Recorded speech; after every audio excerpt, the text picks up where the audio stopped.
Comparto con ustedes un espacio más aquí en TV Florida, la palabra de Dios bajo el sol de tu palabra. Venimos con el Evangelio de San Lucas, capítulo 18. Entramos la semana pasada ya en este capítulo 18 de Lucas.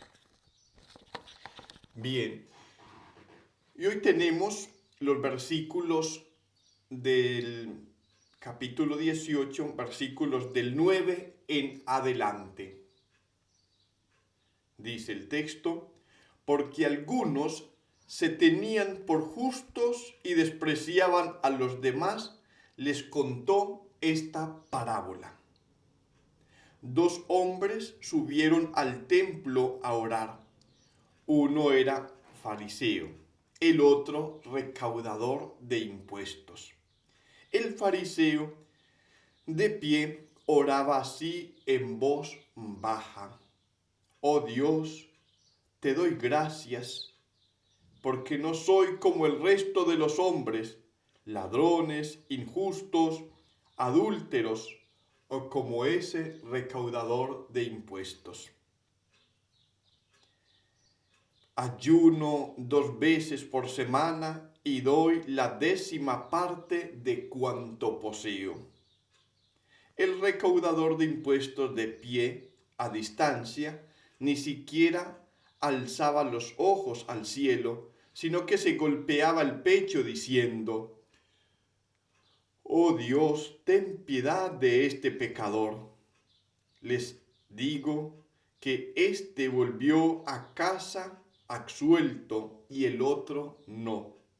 Porque quien se alaba será humillado, y quien se humilla será alabado. Palabra del Señor. Gloria a ti, Señor Jesús. Es el capítulo 18 que comenzábamos la semana pasada. Recordemos con el texto de la viuda que iba donde el juez a pedir que le hiciera justicia. Entonces, texto conocido como el juez inicuo y aquella viuda desamparada que al final le hace justicia, dice, para que no me moleste. Ahí comenzó el capítulo 18. Es decir, que tenemos un tema fundamental en este capítulo 18. Como nos damos cuenta, el tema fundamental es la oración.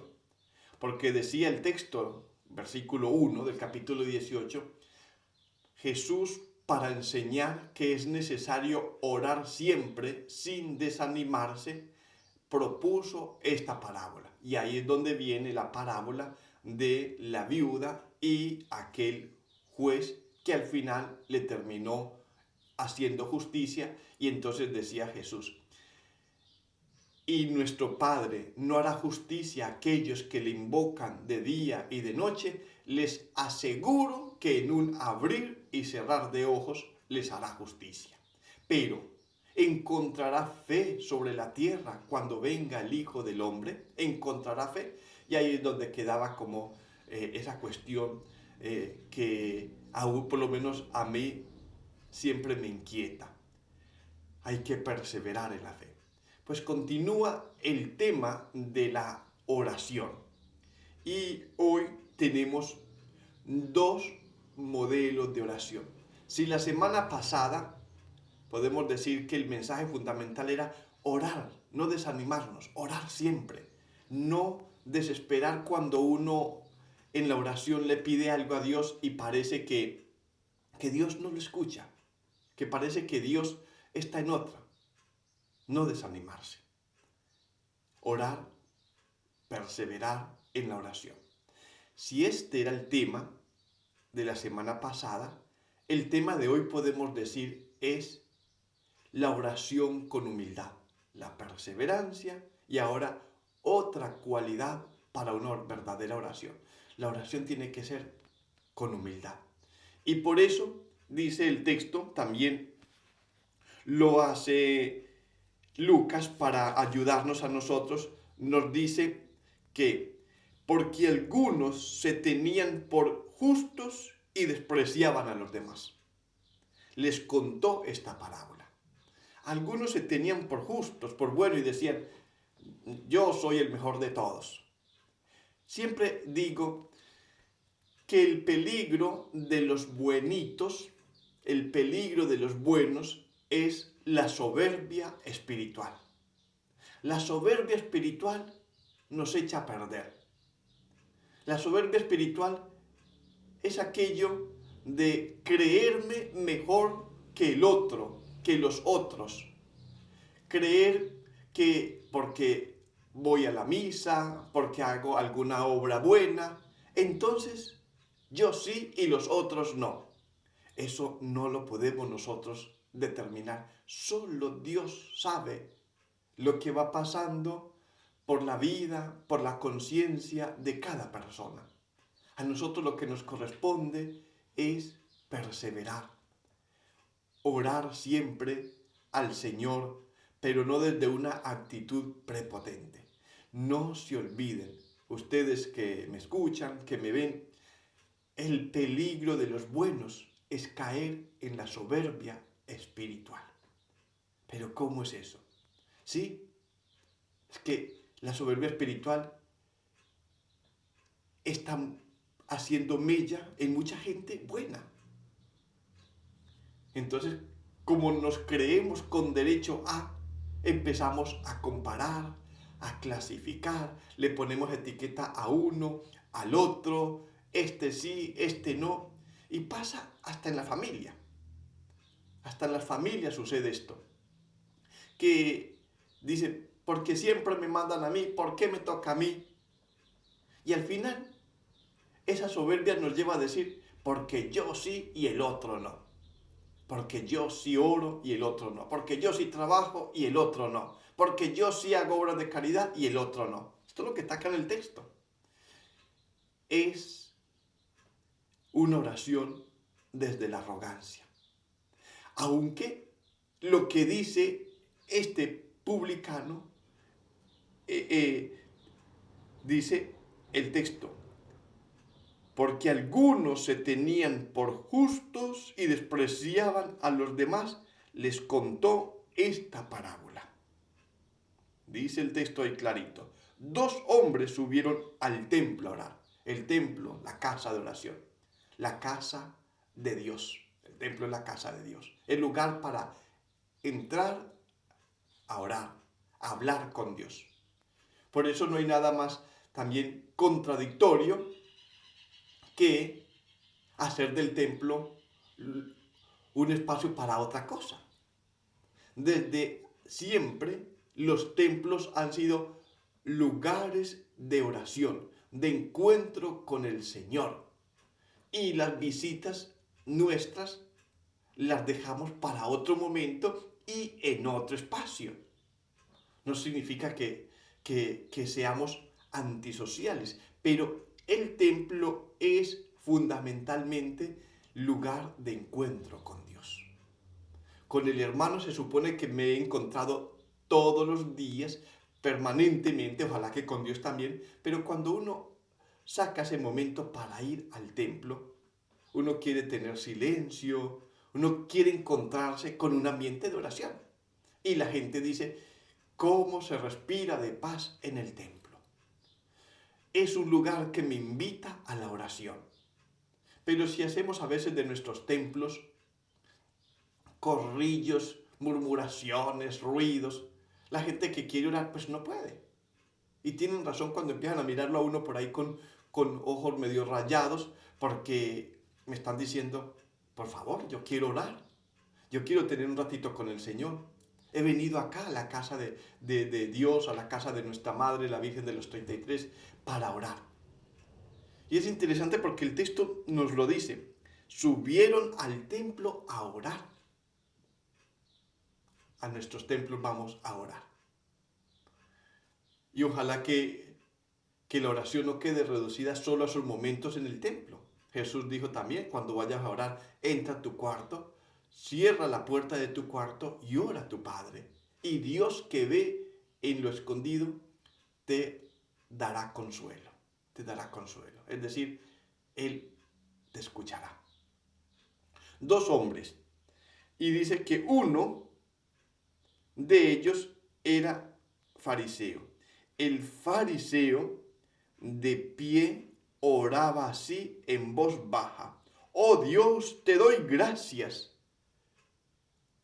Hay que ver las actitudes, también las palabras con las que ora cada uno, los gestos, es decir, la compostura. Su cuerpo ya es una forma también de orar. Nuestra forma de estar en el templo corporal está indicando una forma de orar. Si yo estoy por allá con una mano, con un cruzado de pie por allá, no sé, o sea, nuestra compostura indica una forma de orar. No asumimos la misma postura corporal cuando vamos a orar que cuando vamos a hacer deporte o cuando vamos a andar a caballo. Para cada momento, el cuerpo requiere también de una postura adecuada. Por eso la forma de cada uno es bien diciente. Tenemos dos personajes, en primer lugar, un fariseo y un publicano. Los fariseos eran las personas que se habían dedicado, ellos eran muy conocedores de las escrituras, de la Torá. Conocían las leyes, se preocupaban de que los otros también las conocieran y las cumplieran. Los fariseos en realidad eran personas que querían ser santas, que buscaban el bien, buscaban la perfección en todo.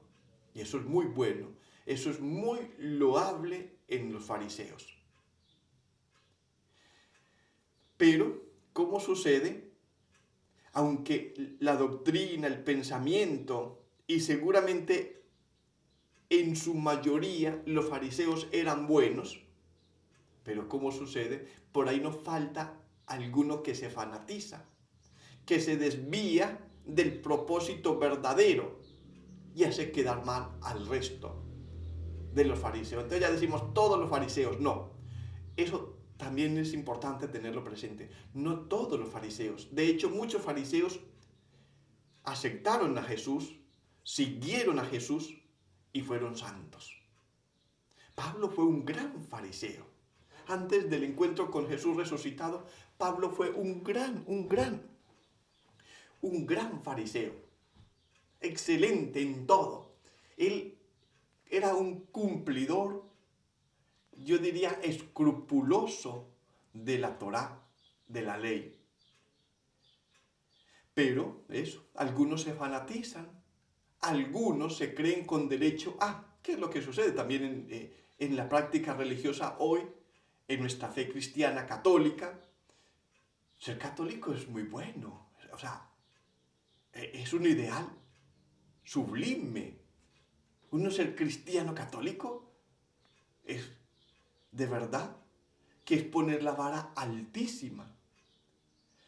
Pero el catolicismo muchas veces se ve degradado por algunas personas que no nos comportamos como tendría que ser, como es el espíritu del catolicismo. Y entonces uno puede decir, el catolicismo no sirve para nada. No. Hay personas que nos decimos o se dicen católicas que dejamos mal la doctrina. El sacerdote, ser sacerdote, es una gracia muy grande de Dios. Uno no se merece ese don tan grande. Pero cuando no obramos según también la naturaleza de lo que hemos recibido, el ser que hemos recibido, pues también degradamos. Y entonces ya, ¿qué se dice? Todos los sacerdotes, no son todos. Yo creo que en su mayoría el sacerdote procura vivir de acuerdo a aquello que se comprometió. Que algunos no somos tan coherentes, eso es cierto también, pero esto Yo lo digo porque somos muy dados a generalizar. Entonces decimos los fariseos, ¿era malo ser fariseo? No. A mí, si hubiera vivido en el siglo primero o antes de Cristo, me hubiera gustado ser fariseo. Ser fariseo era apuntar a lo mejor. Es así. Que algunos se desvirtuaron, sí. Y aquí tenemos un ejemplo de un fariseo que lo que dice no es mentira. O sea, este fariseo dice, en primer lugar, comienza dando gracias a Dios. Oh Dios, te doy gracias. Y empieza a enumerar. Qué bueno uno poder ir enumerando. Señor, te doy gracias por esto, por aquello, por esto otro. Te doy gracias, dice, porque no soy como el resto de los hombres. Es cierto, él no era como el resto de los hombres, o muchos de los otros. Ladrones, injustos, adúlteros. Y miró un poquito para atrás y vio un recaudador de impuestos y dijo, oh, como ese recaudador de impuestos. Y ahora dice, yo ayuno 2 veces por semana. Era más que generoso. Iba más allá de la norma de la ley. La ley decía por lo menos una vez a la semana. Y él dice, yo 2 veces a la semana ayuno. O sea, lo que él hace es muy bueno. Las cosas que hacían los fariseos eran muy buenas. Ahora, ¿qué es lo que ha pasado? Entonces, ¿en dónde está el problema? ¿Por qué decimos que, bueno, lo dice Jesús? Al final de la historia Jesús dice que el fariseo no bajó justificado a los ojos de Dios y que el publicano sí. ¿Dónde está la diferencia? En la forma de ponerse. Él se puso ya como justificado. Él no reconoció que lo bueno que era justamente una gracia que le venía de lo alto. Y creyó que era solo un esfuerzo de él, que era una opción simplemente de él, que él en un momento había decidido en su antropología decir voy a hacer esto y punto, o sea, no es fruto de él. Eso es lo que tenemos que tener cuidado nosotros. Ahí es donde les decía, tengamos cuidado con la soberbia espiritual. El pecado de muchas personas buenas que van a misa todos los días, que colaboran en nuestras comunidades, que ofrecen por los otros, que colaboran económicamente, que colaboran en todo sentido. A veces el pecado es su soberbia espiritual. Es decir, que se creen con derecho a pisotear a los otros. Eso no nos corresponde a nosotros. ¿Qué es lo que ha movido el corazón de Dios para abrazar a aquel publicano que ciertamente era un pecador, que era odiado por todos porque vivía al margen de todo? Que él se puso ante Dios con toda su verdad. Y su verdad humildemente. Él no tenía para agradecer a Dios nada. Solo le podía ofrecer su miseria. Ni se atrevía a levantar los ojos al cielo. En cambio el otro con los ojos más allá del cielo le decía a Dios todo lo bueno que había hecho. Pues qué bueno que había hecho todo aquello así. Pero ¿por qué, si sos bueno, te crees con derecho de condenar a aquel que en tu criterio crees que no es bueno? ¿Quién te dio a ti autoridad de erigirte en juez de tu hermano? Lo dice también el texto sagrado. Y entonces este publicano se puso con humildad. No fue a pasar factura, no fue a echarle la culpa a Dios de nada. Simplemente, Señor, ten misericordia de mí, que soy un pecador. Y Dios tuvo misericordia de él. Del otro no tuvo misericordia. ¿Por qué? Porque según el otro, pues no la necesitaba. Si es que tenía muchas cosas buenas para presentarle a Dios. ¿Qué necesidad de misericordia tengo? Pensaría el otro. Pues por eso Dios no tuvo misericordia. Uno bajó justificado y el otro no, dice el texto. Los verbos, las actitudes, la forma de orar de uno y otro. Y recordemos que al inicio nos dice, porque algunos se tenían por justos y tenían a los otros por injustos o por pecadores. Por eso les digo esta parábola. Por eso, en el marco de la catequesis que viene dándonos Lucas, este capítulo 18 sobre la oración, ahora nos dice, pongamos cuidado o pongan cuidado cómo es tu oración. tu oración es de acción de gracias, pero por todas las cosas buenas solamente, y en esa acción de gracias desprecias al otro, pongamos cuidado la forma de orar, es lo que nos está diciendo. Orar es siempre bueno, pero uno puede convertirse en la oración en un egoísta. Uno puede convertirse en un egocéntrico en la oración. Yo y yo. Este fariseo, ya les digo, no es que los fariseos fueran malos, muchos se convirtieron, y es de admirar la disciplina de los fariseos, pero en el caso de este fariseo, pues se creía el centro del mundo, se creyó el ombligo del niño Jesús, y no va por ahí. La humildad, una oración humilde, siempre arranca de Dios un favor más grande. Si la semana pasada era orar sin desanimarse, perseverar en la oración, ahora nos dice, hay que poner cuidado a la calidad de la oración, al modo de orar, de estar con el Señor.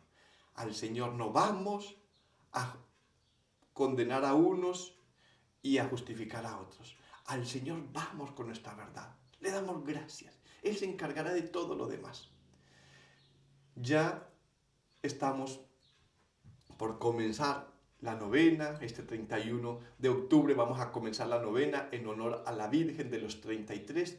Todos los días a las 18:30 tendremos la novena y a las 19 horas tendremos la Santa Misa en honor a nuestra Madre, la Virgen de los 33.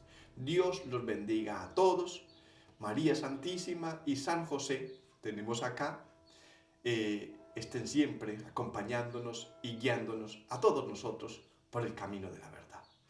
Hasta luego, y a todos les deseo unas felices fiestas marianas durante todos estos días que vienen, que culminará el 9 de noviembre con la peregrinación nacional.